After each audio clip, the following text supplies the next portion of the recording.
Guys, ready to get started?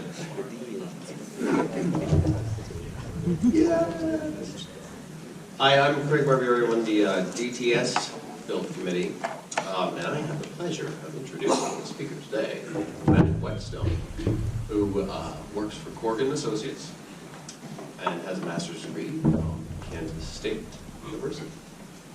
He leads his practice technology committee and knows a heck of a lot about Revit and templates and Dynamo. I'm looking forward to watching this. Interesting fact about Matt, he builds racing drones. So hopefully he'll show us one or two or something about that. He goes through his presentation. So I'll let you take it away from here. Test. Thanks a lot, Craig. Really appreciate it. Hope you didn't oversell me too much. I do use Revit every day. I'm a part of our practice technology group, which I'm sure most of the people in the room have some form of that practice technology, design technology, whatever you want to call it. And I met Craig a couple days ago at DTS, and he was asking me, I'm introducing you. What should people know about you? What should I say? And the first thing that came to mind was, oh, well, race drones. I build race drones. And people's first comment is usually, oh, so you race? No, I don't really race. And so I struggled trying to explain what I actually do with drones. And so I thought I'd show you guys, because I knew this would come up. But this is a pilot that goes by SchizoFPV on Instagram. My Instagram is just filled with drone stuff. This is all I have on there. But basically, it's really fast, really tight maneuvers in small spaces. Just acrobatic flying. Freestyle drone flying is really what I like to do. And I am by no means saying I'm as good as this guy, but this is really what I strive for when I go out and put the drone in the air. And as I was thinking through this, a metaphor came to me, a simile came to me, so bear with me because it's a bit of a stretch. But one of the things I like about drone flying is going out and flying it, right? But another thing I really like about it is building the drones. So this is one of my custom builds. Everything is custom built from scratch. All of the parts are modeled in Rhino, a little bit in Grasshopper, and then I 3D print those. And then I can put it in the air. I can make it look however I want to. But more than that, I'm not just kind of designing what it looks like and printing what it looks like. I buy all the components, all the circuit boards, all the wires, and I assemble those from scratch. And so here's where my metaphor comes in. What we see here is what we call a flight controller. And a lot of aircrafts have these, all drones have these. It's basically the brain for the drone. And so this flight controller manufacturer, they put together a circuit board that had a lot of options, had a lot of possibilities. And depending on the flight characteristics that you're really going for, depending on what you want to do with that drone, you might hook it up a different way. So I took something that was universal, and I wanted to customize it for my own use. And in a sense, that's really what I'm here to talk to you guys about today. So with regard to Revit templates, our approach at Corgan has been to first build something that's going to work for the vast majority of our project types, the vast majority of our market sectors and individual projects. We want to imbue it with standards. We want to imbue it with everything everything that our project teams are going to need to kick that project off right and get it completed. But then we wanted to take that a step further and make sure that it could be flexible and mold into really whatever our project teams need it to be. So let's dive in and see how that template came together and how we might use Dynamo and data shapes to start to customize that. And before we really dive in, it really is separated out into this build and transform methodology. So if in 10 minutes you guys are saying, man, Matt lied to me, I don't see a single bit of Dynamo on that screen, trust me, it's coming. Please don't leave. So first off, it's helpful to know a little bit more about Corgan. We're an architecture and interior design firm. We're international. We have 9 offices across the globe, mostly in the US. We were founded in 1938, so we've been doing this a little while.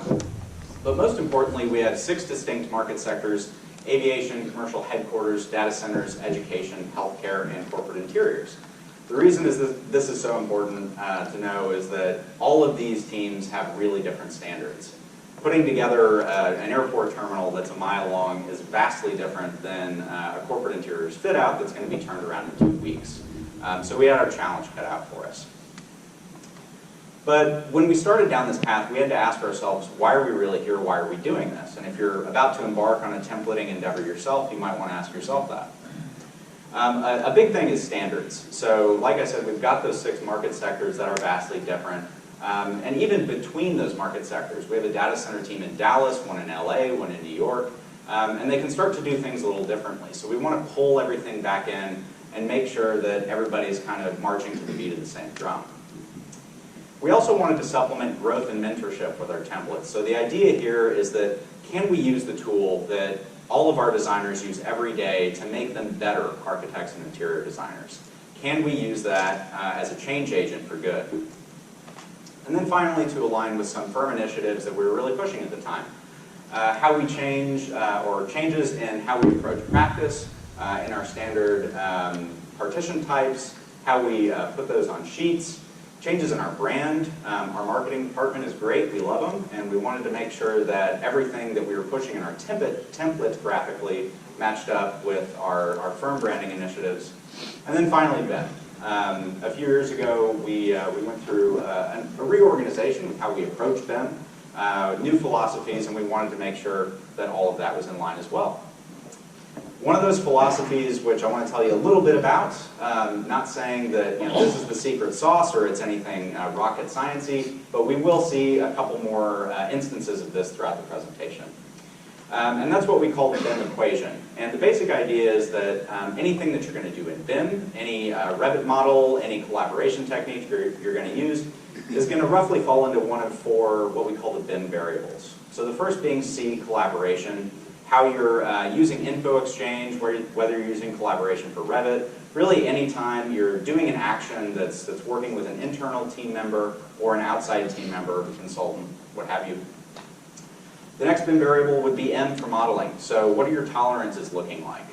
What sort of model organizational structure are you following? Do you have a geometry model and several annotation models based on your deliverable structure? Is everything in one model? What sort of view nomenclature do you have? What sort of family nomenclature do you have? All important conversations that we like to have at the beginning of a project.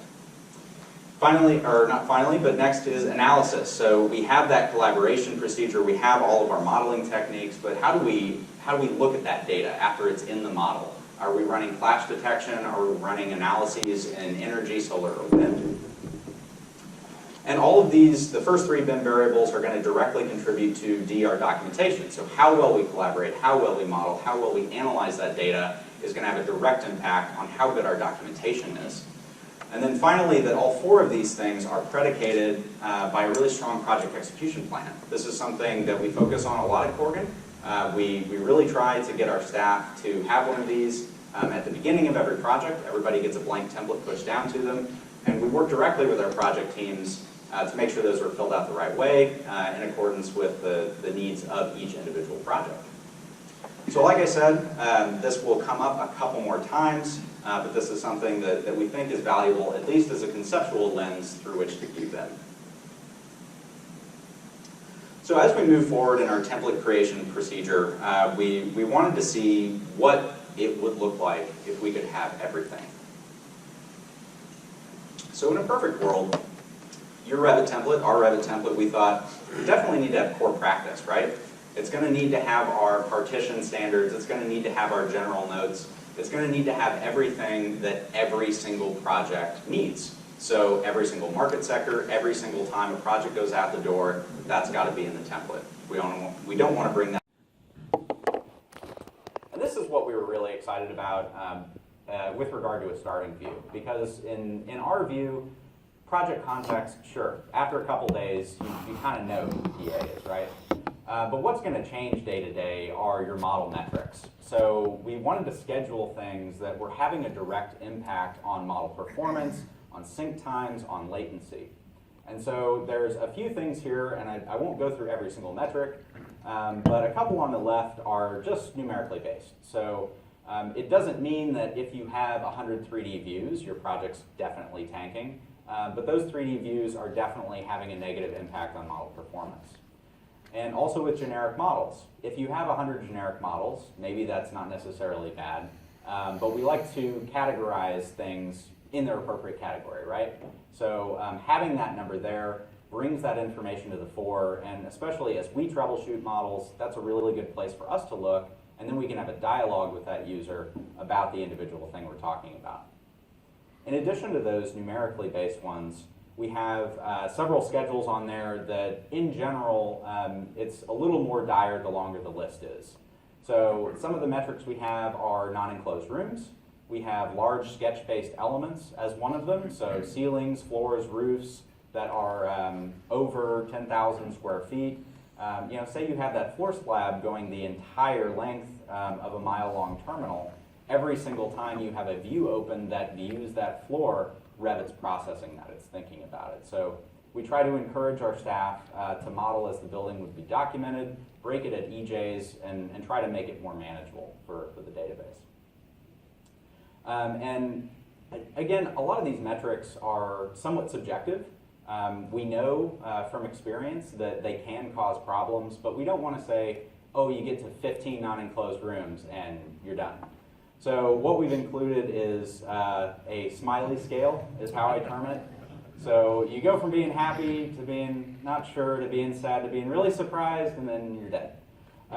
So we try to stay not dead. Hopefully we stay in the happy or unsure range, but and a couple of things like this that we do in the template, templates are dry, right? We try to make it fun, we try to make it splashy, we try to engage people, because at least in our experience, that's the best way to get people to actually take action on this stuff.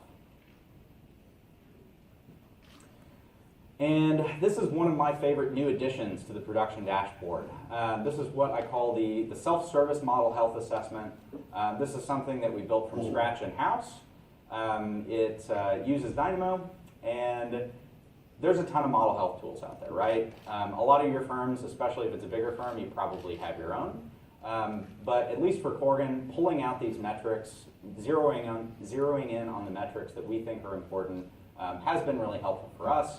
And more importantly, and I'll show you how this works, it takes the troubleshooting out of our hands and puts it directly in the user's hands. They're able to run this, they're able to see exactly what problems they're having there in the moment. And like I said earlier, then it's a dialogue that we can have with them. So the basic way this works is that I've written a Dynamo script that goes into the model and it pulls data on things we can't schedule. So it's going to look at warnings, it's going to look at file size, it's going to look at Revit links and CAD links. It's going to take that data and it's going to push it out to an Excel file based on a template that I've created. And then we use a Revit add-in to do this, but we use Schedule Excel from the CTC Revit Express tool suite. If you have the Ideate tool suite, you could also do that with Sticky, I believe. And you could probably do it with out-of-the-box Dynamo as well. But Schedule Excel is how we do it, to take that Excel sheet and bring that directly into Revit so we can put it on a sheet. So let's take a look at that in action. So we have our dashboard there, nothing up my sleeve. It's blank right now, we have no data. So we go to hit run on that model health assessment, and we're going to get a window here. And we actually have two versions of this graph. I have the manual health assessment, but most of our staff are able to just hit run. They don't even have to specify an Excel file. Based on how our project folder structure is set up, that's typically the way it works, so it's even easier than what it looks like here. But because I have kind of a unique situation, I'm going to use this user interface window made with data shapes, which we'll see in a bit.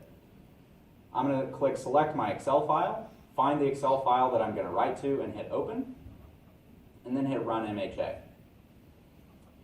So you can see it's automatically writing to that Excel file. It's going to bring that Excel file open, and then I get another user interface window that says, all right, you did it, great. And gives us some more instructions. Okay, now close the Excel file, then run update all in Schedule Excel to see that change in your dashboard. Now it's not necessary that they do this because anytime anyone else opens the Revit file, it's automatically going to update all of those schedules. So it's not a big deal. But because I was a really diligent user and I read all the instructions, I'm going to hit confirm on that window, close the Excel file, and then we're going to run update all in schedule Excel.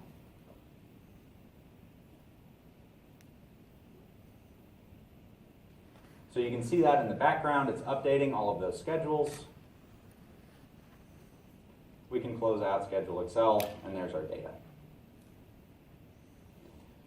So you might say, well, you had this Excel file open a minute ago. I mean, why didn't you just look at the Excel file?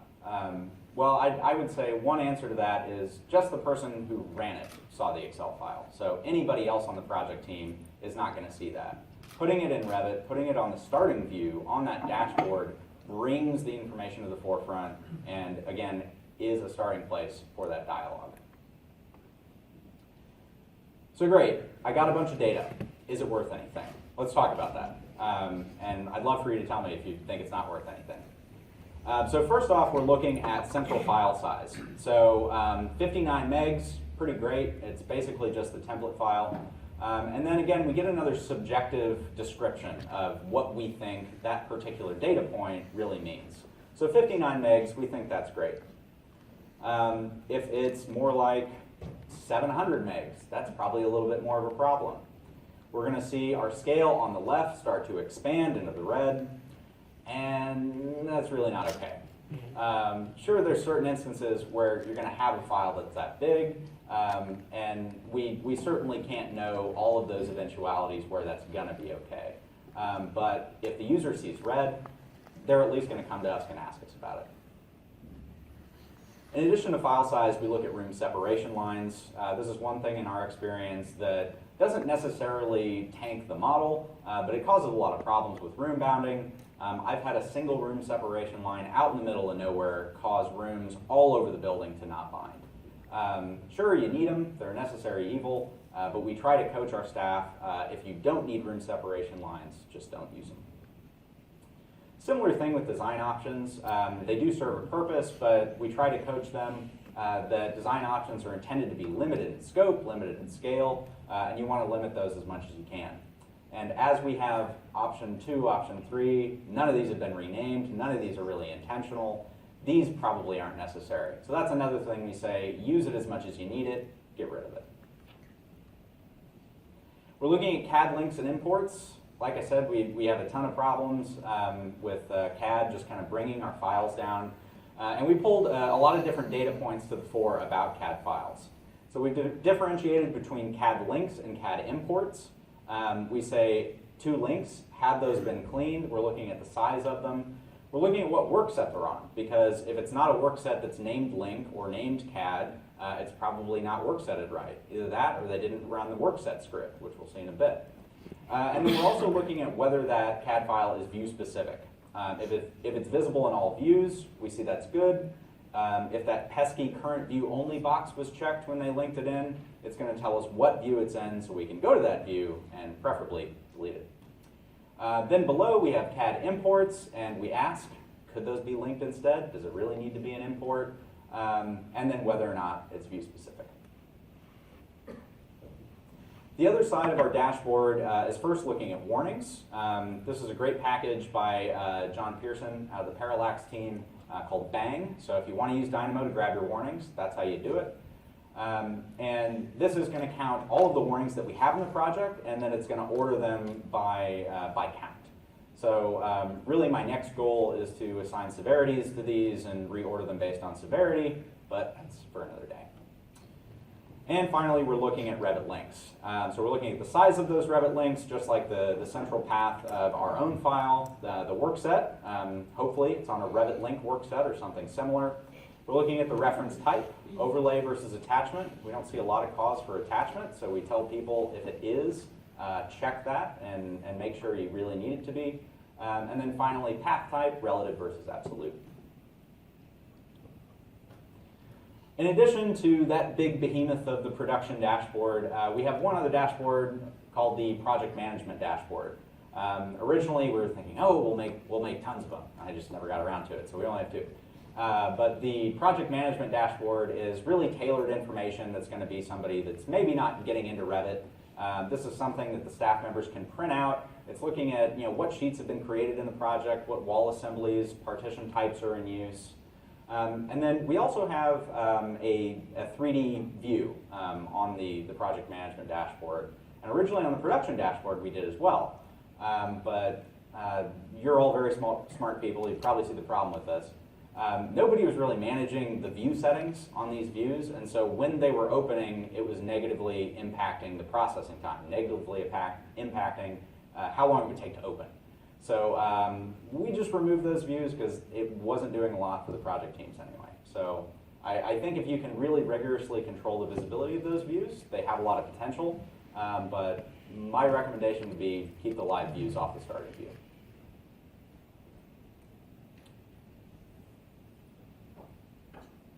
All right, so we've talked about how we can supplement growth and mentorship with Revit, with the tool that we use every day. Great, let's talk about the template itself, the nuts, bolts, what is in this thing. So, and I was just talking to somebody before the class about what's the best approach for Revit template. Is it additive? Is it subtractive? There are probably other considerations, but this is a big question when you start talking about this topic. Personally, for Corgan, we thought it made a lot more sense, at least us, to start with a big template and then narrow it down to what you really need. Especially if you're using Dynamo, it's a lot easier to delete stuff than it is to add stuff. So we thought that made a lot of sense. So in terms of making a reductive template, you kind of have to start by figuring out what your average project size is. If I'm going to shoot for the middle 60% of all my projects, whatever that percentage point is, what does that look like? So for Corgan, it looked like the end of the presentation. Bummer, guys. You didn't want to see anything else to do.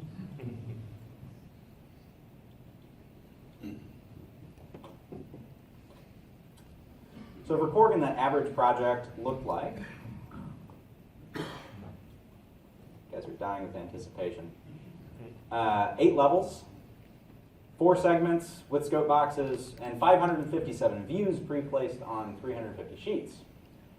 Sounds like a lot, and it is a fair bit, but that covers everything from modeling and documentation, your bread and butter, presentation views that are pre-placed on the sheets, consultant coordination views, so we're kind of blocking out views that maybe we'll export to consultants that are in CAD or another software.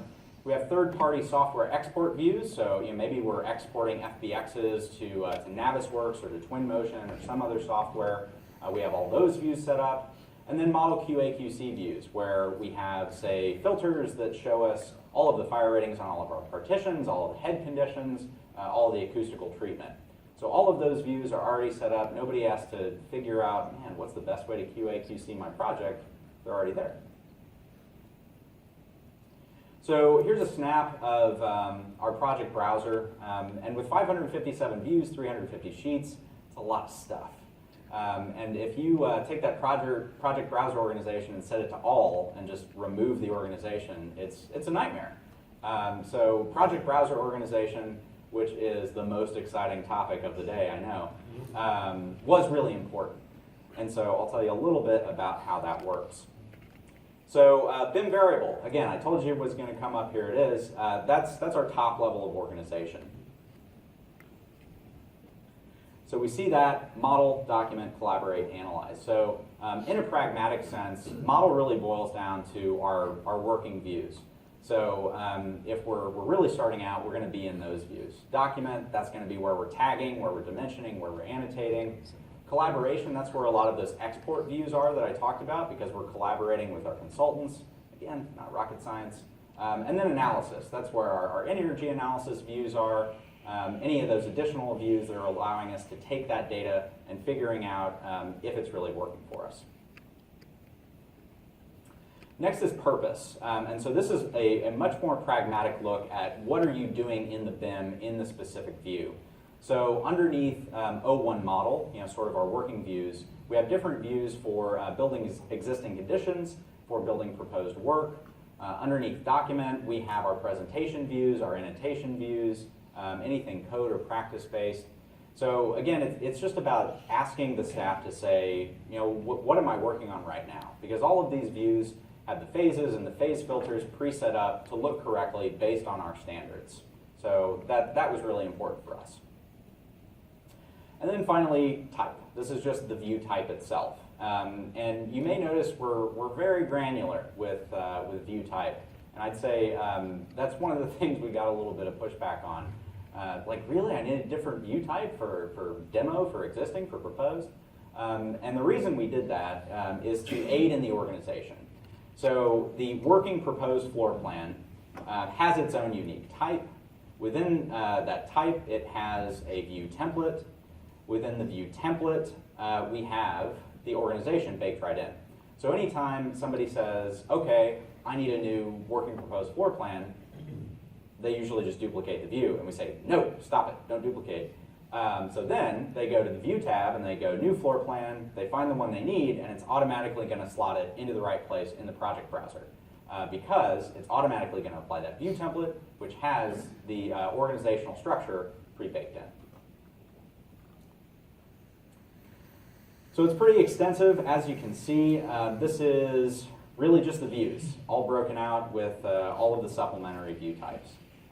It does help a lot, and if you're in kind of a BIM management role, it's you're probably familiar with the struggle of getting people to work through a certain workflow, and getting people to use the browser organization is sometimes a challenge, but it's typically just because they haven't sat through a talk like this. They haven't heard me explain it in a way that makes sense to them. So I think my takeaway here is, even if a system seems a little complicated on face value, if it has inherent benefit and you can explain it, you can explain that value proposition well, the staff will get on board and they will start to use it.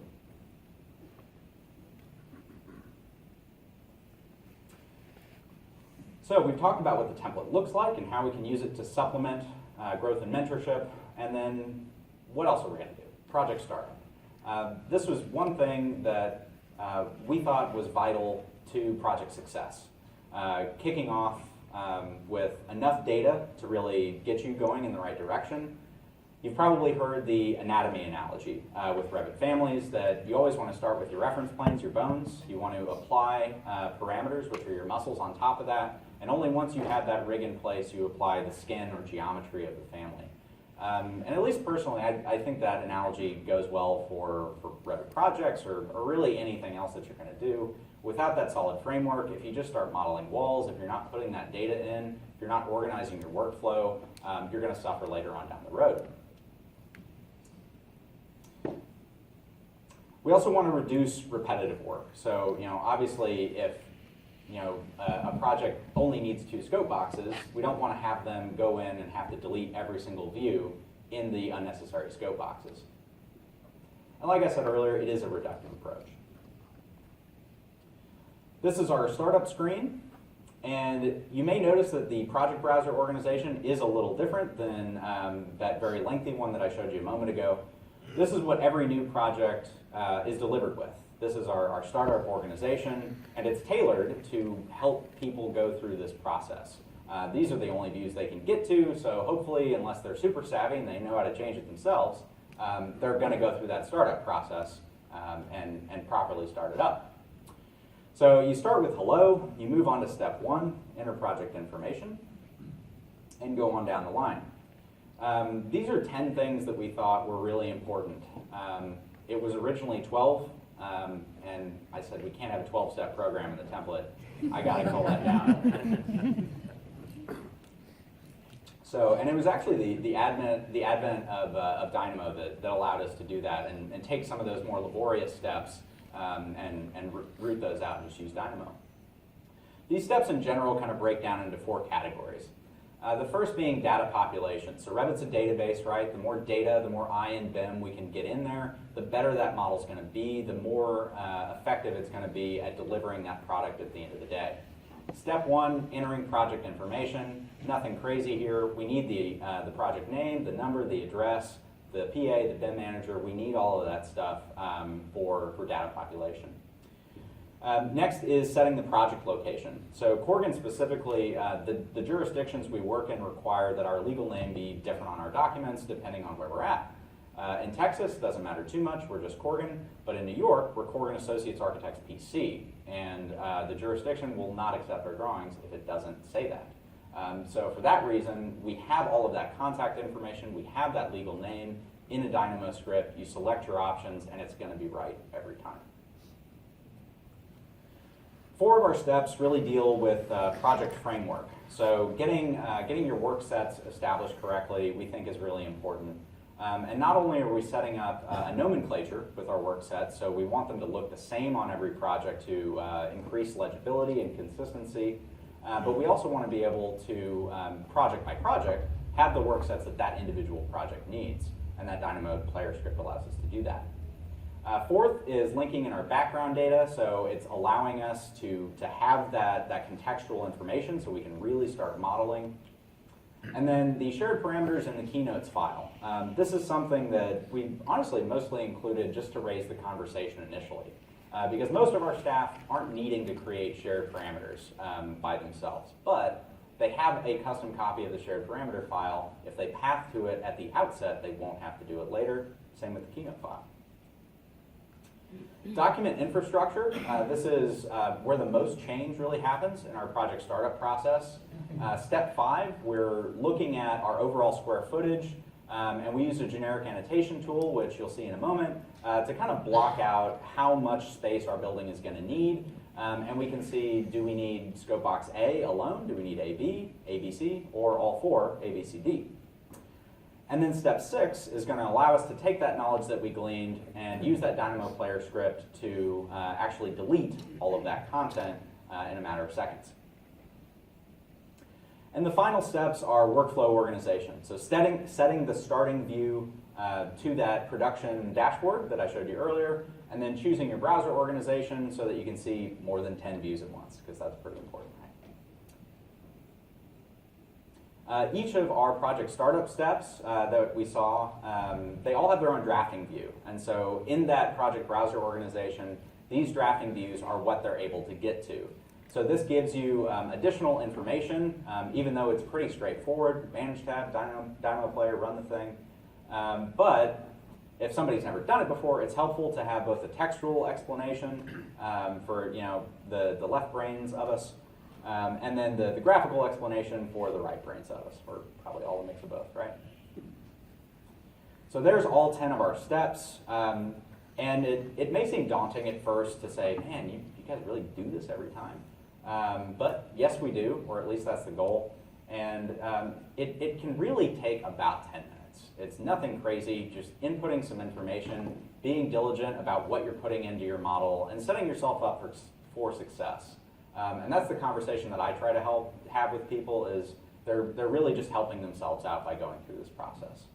So it's been fairly successful so far. Hopefully I don't have to add any more steps. All right, this is the part of the presentation I promised you. If you're only here for the Dynamo stuff, I apologize for the last 30 minutes. But we've created a Revit template, right? We've got that universal structure. Now, how do we take it, how do we transform it into something that's really project specific or market sector specific? All of those startup steps, the keen-eyed among you may have noticed that 4 of them are Dynamo player. They have that in common. Entering project information, setting that project location, establishing the work sets, and setting project extents are things that are algorithmic in nature. And by that I mean we can define a process for these things. We can write this out. There's a logical structure behind each of these things and how they work. Whenever somebody talks to me about Dynamo on staff, that's usually what I say. Look for those things. Find those situations where you can write a logic statement. And yeah, we can probably use Dynamo for it. So we use Dynamo Player to do that because at our organization, not everyone is a visual programmer. I am not a programmer by any means. I thought I was doing pretty good to learn Dynamo myself. But beyond that, not everybody's going to pick it up. So we like to use Dynamo Player for that reason. And each of those things, each of those 4 steps are something that really needs some additional information in order to complete the script. So sure, it follows a process, but it can't guess what the project number is. It doesn't know what the project name is. So we need an interface to be able to supply answers and then take that data and work with it and leverage it. So for that, we use the data shapes package. Hopefully you've run into it. It's a really robust package. I had somebody ask me, did I create it? I absolutely did not. Mustafa's a lot smarter than I am, but I have been able to use it. It does a lot of stuff. You can do a lot of exporting, Navisworks and FBX.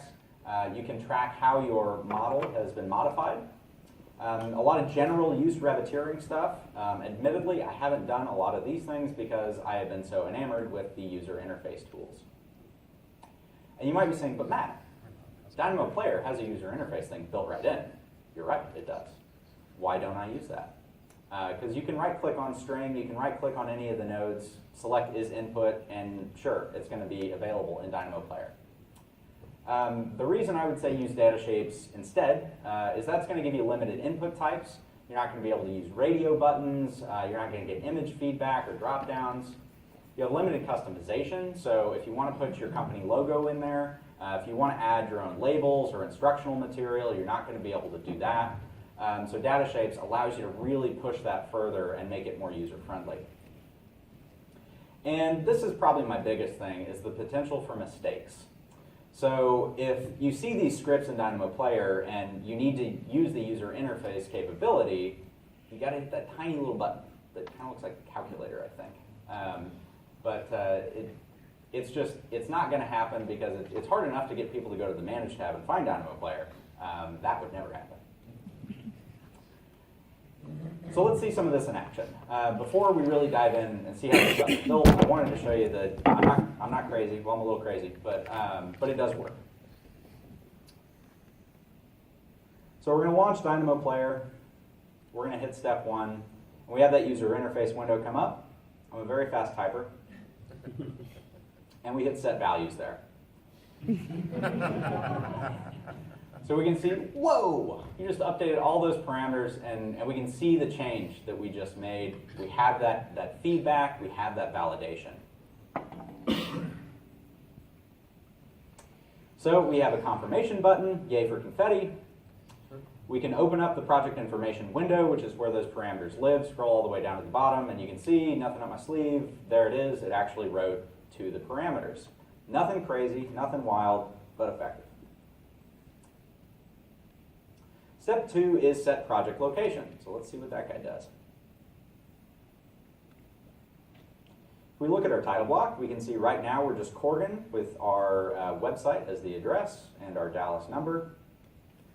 So we're going to select a few things. We're going to select the market sector, which is really just a data point for me that I can mine later. And then we have 2 options. If your project will be built in one of the following cities, if the jurisdiction approving your project is in one of these cities or states, select that. So that's going to change our legal name. And then select the office where the documents will be completed is at the bottom, since you can't read that tiny text. And that's going to change the contact information.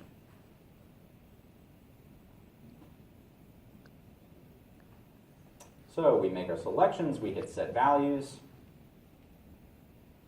There we go. No, what's that, Harry? I'm a nerd in so many ways, and Harry Potter is just one of them. So one thing I do want to note about this particular one, time my pausing correctly. So it told me, yes, I did this, but we can see in the title block in the background, nothing's actually changed. The reason for that is in the execution of the script, the feedback window occurs before the change is actually made. We'd probably have to talk to some of the Dynamo guys to understand why that's happening, but it's important to note that even if you don't see the change when this window is up, all you have to do is hit the confirmation, and then it's going to actually change. So now we're in New York, we're Corgan Associates Architects PC, and they're going to contact us at the Empire State Building. All right, establishing work sets. Pretty straightforward, right? So, nothing on my sleeve. No work sets created except the out-of-the-box ones. So in our window here, we're going to select a few things. First, the consultants that are going to be working in Revit. Then the consultants that are going to be working in CAD. And then maybe we want some additional Revit links or some additional CAD links that we're going to use. We want work sets for those. And there we go. I think I'm showing my millennial. So DJ Khaled's helping us out here, telling us that all of those selections we made, that combined MEP, structural, and telecom Revit link, we've got a work set for that. The CAD links, we've got a work set for that. The architectural. And then at the bottom, you may notice some selections that we didn't make. And these are work sets that we need on every project.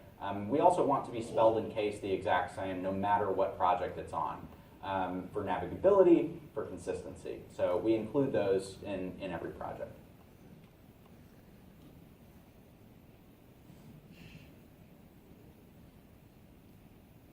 Open up our work sets window, and that change was actually affected. We have all those work sets ready to go. All right, now this is the big one. Set project extents. So I like to call out here that we have things in the project browser, and it may be a little hard to read, but we do have build existing conditions here. We have demo ceiling plans, demo floor plans, we have demolition sheets, and then we have sheets already set up for those 4 scope boxes that we have within the template.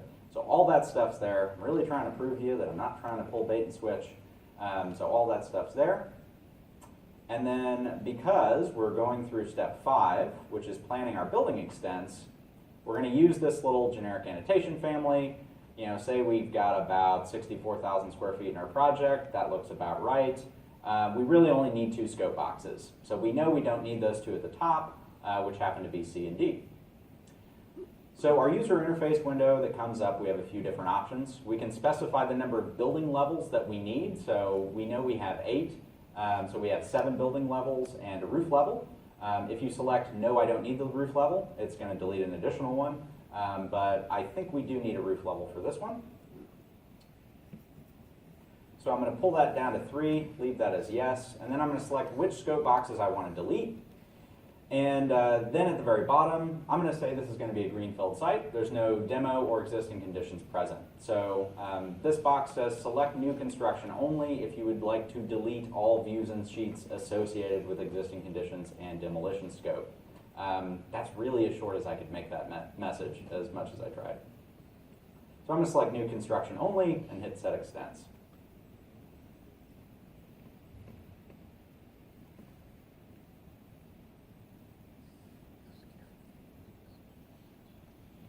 There we go.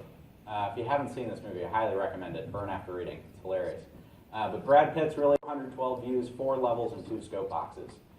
So it's a really great way to see the effects of what you've just done, and really kind of boggles your mind about how long that might take if you had done it a different way.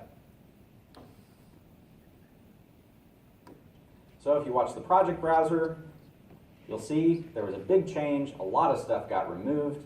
And we also have a report over on the right side from Dynamo Player that's telling us what was deleted. So if we look, we no longer have our existing conditions or our demo views. We no longer have our demolition sheets. And we now just have sheets for segment A and B. Also, those scope boxes have been removed as well. So like I said, that does work. So now I'm going to tell you a little bit about how we make it work. And before I really get to the script, this is our inter-project information script. I wanted to talk a bit about how it's organized. If you've ever been to a Dynamo class, you've probably heard some version of this, so I won't belabor it too much. But this comes from a dynamobim.org article from a firm, White Architecture AB. It's originally where I found it. And basically, they set up a graphic organization for their Dynamo scripts so that every script that their organization created had a sort of navigability and consistency about it. Different people could work on different scripts.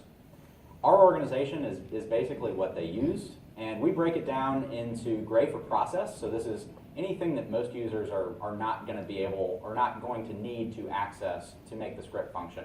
Just rearranging data, changing prefixes, suffixes, that sort of thing.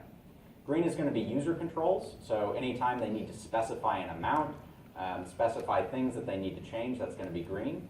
Purple is going to be input, so when we're grabbing data from the Revit model, maybe we're grabbing the category or a set of views or a set of sheets, or maybe it's something from outside, maybe it's an Excel file, something like that. Orange is going to be anytime we're taking action on the Revit model or writing to an Excel file, so an output. Light blue for monitoring, just the watch nodes. Dark blue for annotation, where we're noting things up. And then the pink for work in progress, because I know I have worked on scripts across multiple weeks, and if somebody came into one of those that was in progress, I think it's just the right thing to do to let them know stuff isn't quite right yet.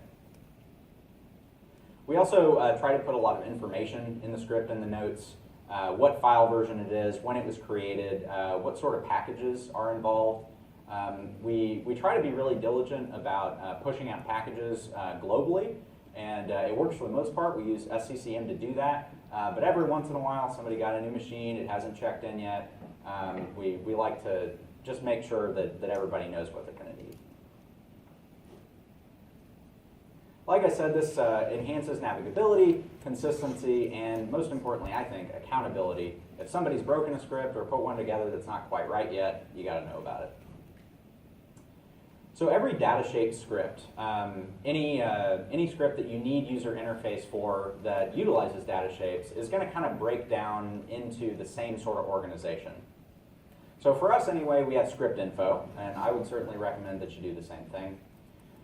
Then you're going to have user input design over on the left-hand side. So what that window actually looks like, what the directions are within it, what the input types you have available to you, that's where you're going to create that. And it's also where you're going to toggle the script on and off for the Boolean toggle, which I'll explain in a moment if you're not familiar with that. Then we have what I call the magic. This is a data shapes node that is the multiple input form plus plus. So it's the second version of the node. The original node, I believe, is still a part of the package, but this one works a little bit better, so I'd recommend you use that one. Then we have UI sorting, so all of the user inputs that are supplied into that window, they're going to come to that multiple input form window, and they're going to come out under one indice. So we need to break those out so that we can use the individual responses to do different things.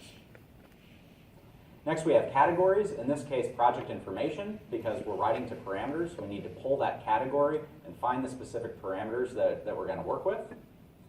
Then we take our action, in this case we are writing values that were supplied by the user to the project parameters. And then finally we create that user feedback window. So there's a lot of stuff that's stock, so just the beginning part of the message, and then there's what you actually changed. So we need to take the parameter names that we're working with and take the values and get them in the right format so that we can push that to that node.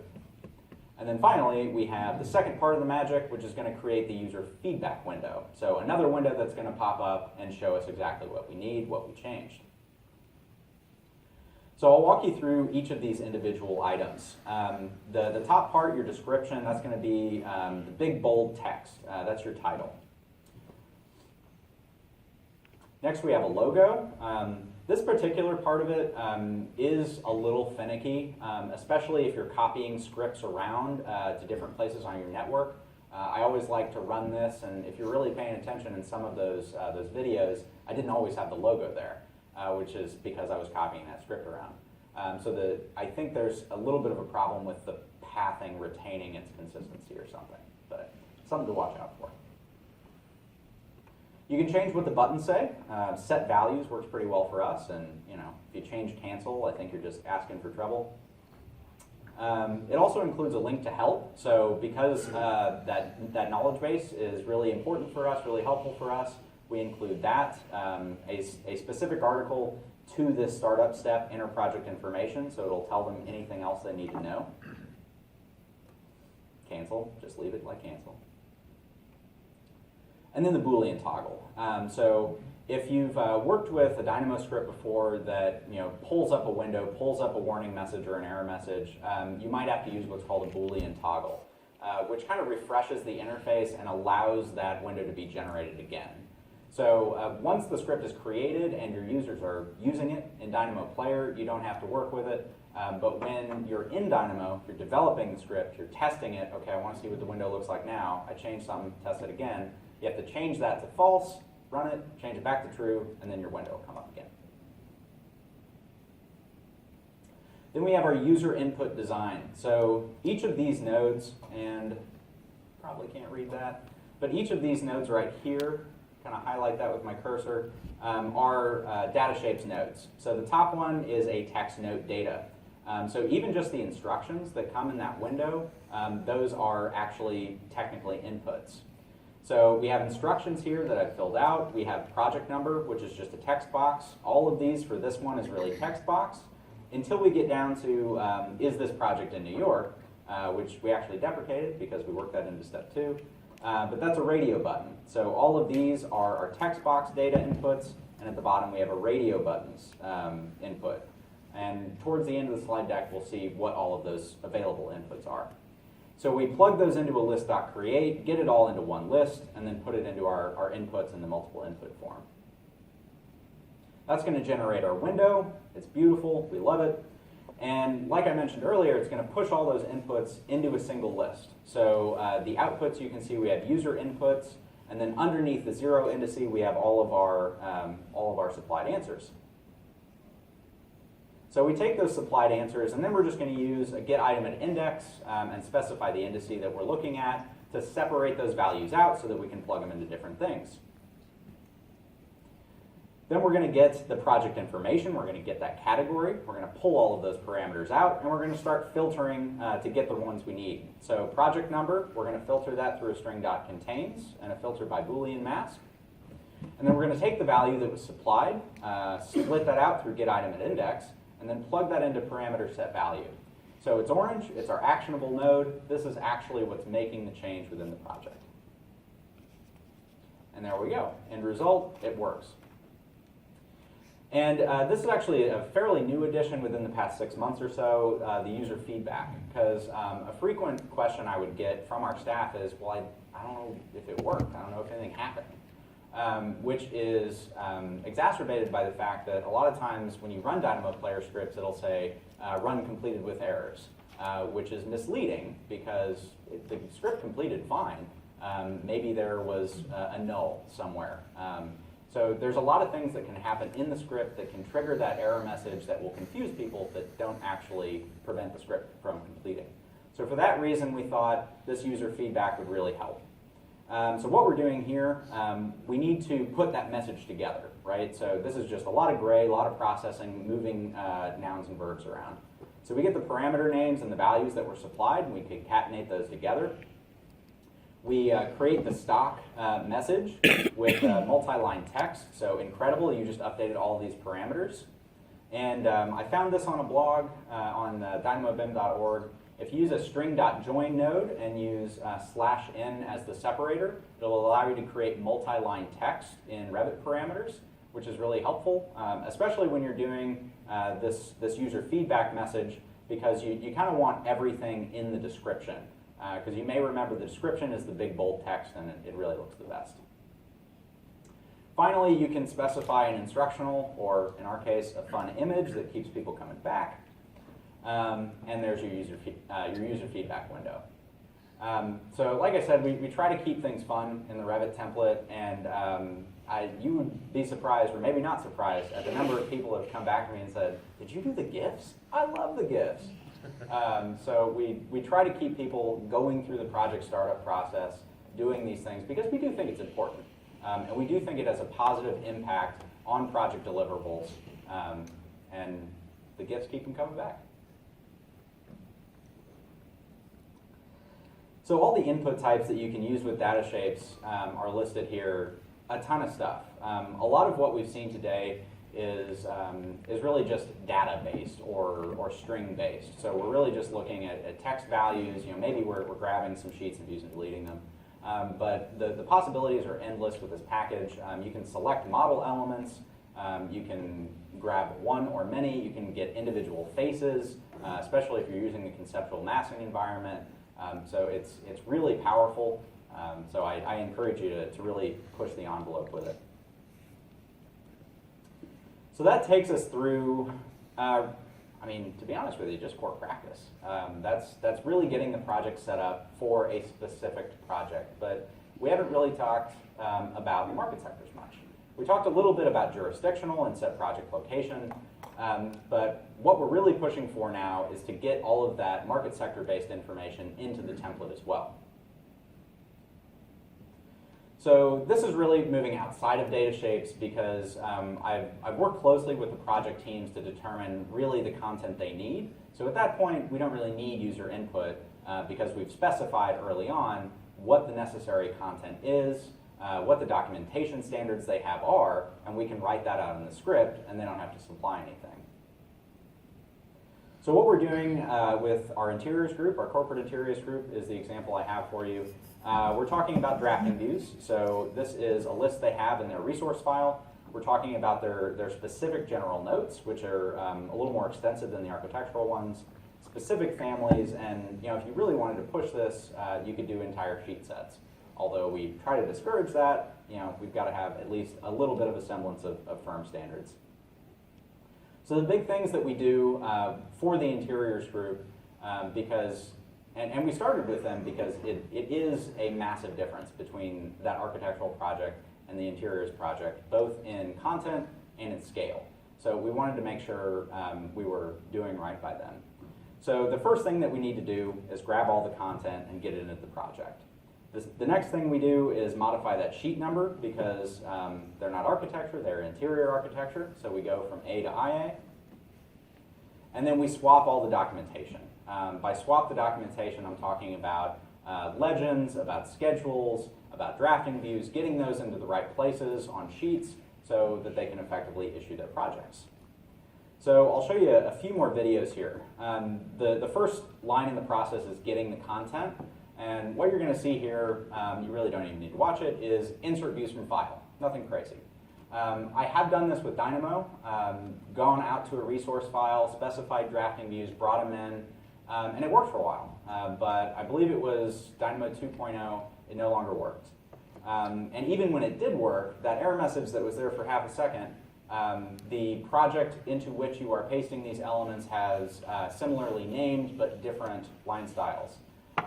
You would have to press OK on that like 100 times, which was annoying. So yeah, I did it with Dynamo, but insert views from file is a lot better. So that's a question I have to answer a lot is, could we do this with Dynamo? Well, sure, you probably could, but insert views from file is just as good. So cautionary tale there, I suppose.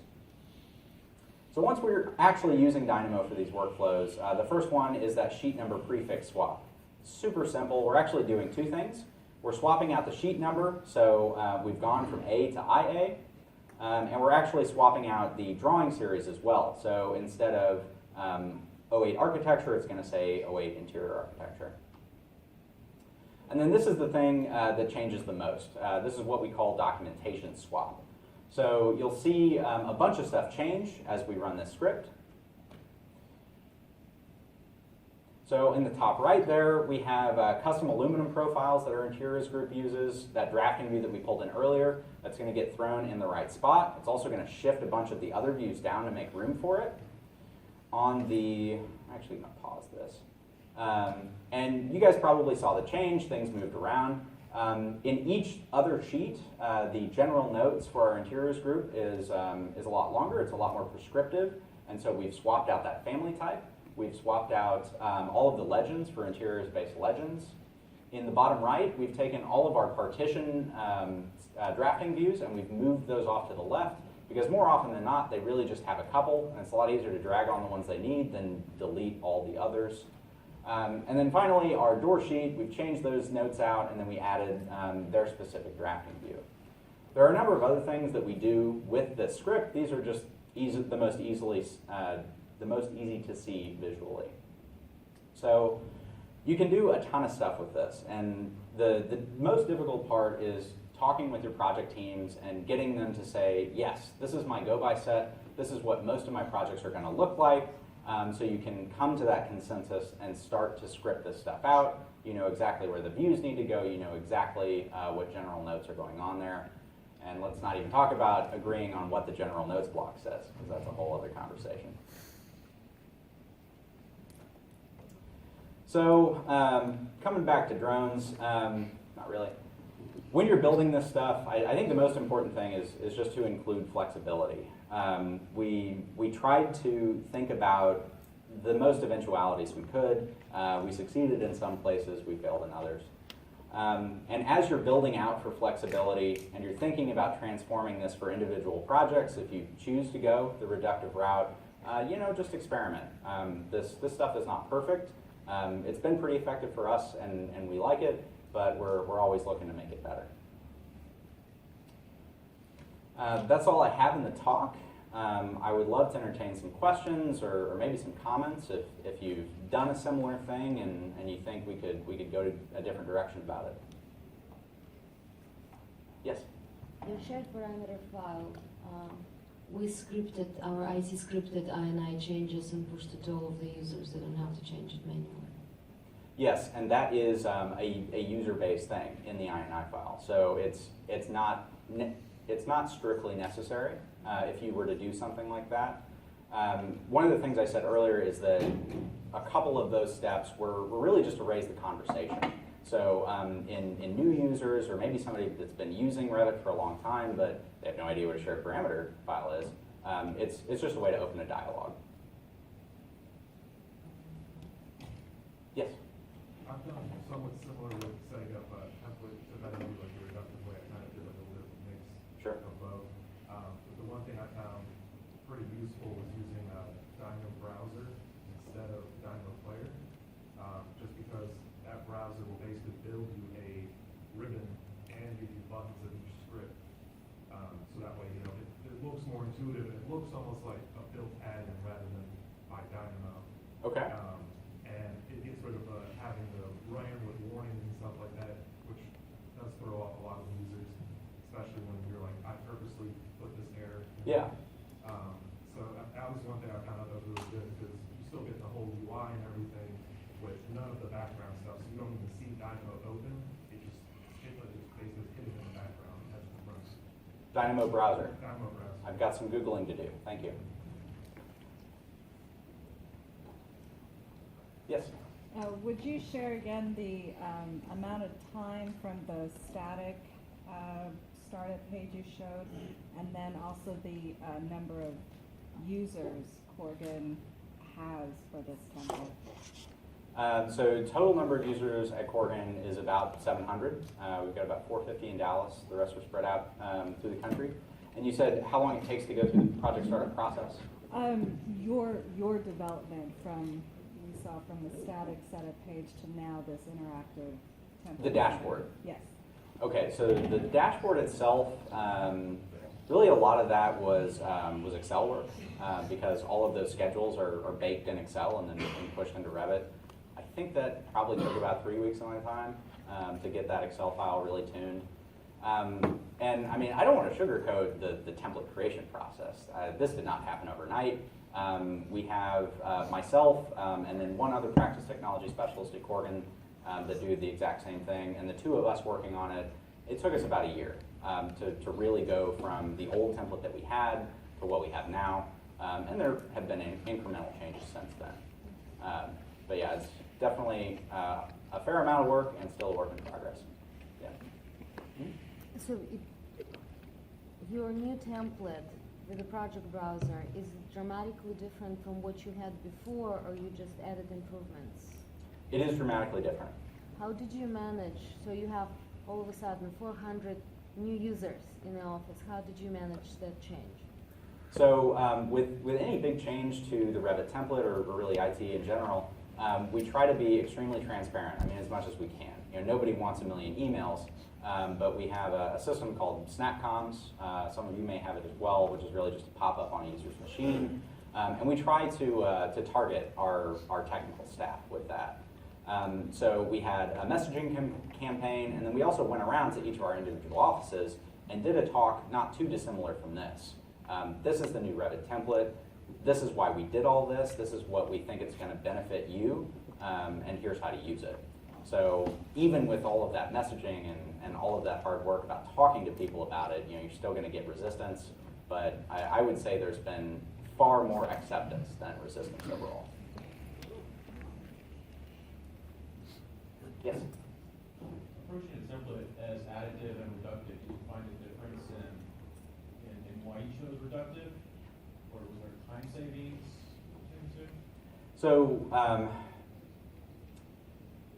I think it comes down to what your overall size is. So if the average project size for you, instead of 557 views and 350 sheets, was 3 times that, a reductive template might not make a lot of sense.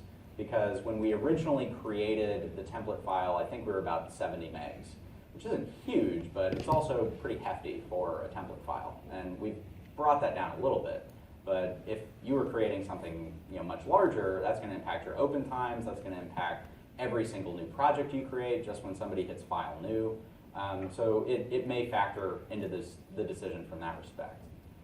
Additionally for us, like I kind of alluded to earlier, because we knew we were going to use Dynamo to try to craft some of these things, it's a lot easier to delete than it is to add. And part of that is, like with the interior startup scripts, we saw we had kind of two steps. And the reason for that is we touched the sheets with changing the sheet number, and then we were going to touch the sheets again with all the documentation swapping. And if we tried to do that in the same script, it wouldn't really work, because it said, oh, you already did something to that, you've modified the sheet number, it's not the same sheet number that I thought it was. So because of that sort of way of approaching element organization within Dynamo, that's at least what I found the reason why it is so much more difficult to add things, to create sheets, to create views. Yes? What made you guys go the Dynamo route as opposed to API and add-ins? Valid question. I feel like every time I come to a conference, the classes I'm most interested in are like Node versus code. Is Dynamo better, or is an add-in better? And to be really truthful with you, an add-in might work really well for this. It might work a ton better. I just don't have the skills to code add-ins. I would love to. It's something I'm working on learning, but I'm just not there. So, and I think it will also kind of come down to what your firm culture is. If you're trying to push Dynamo as a tool for the architects or interiors designers or engineers to use, and you want to have more transparency with that tool, setting up your customization workflows in it could help that adoption.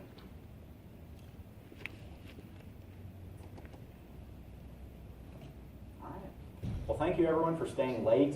You can get in touch with me at my email address. I'm on LinkedIn. If the only part of this talk you liked was the drone stuff, I'm on Instagram at moistrock, whetstone moistrock. It's funny. Thank you for coming. Really appreciate it.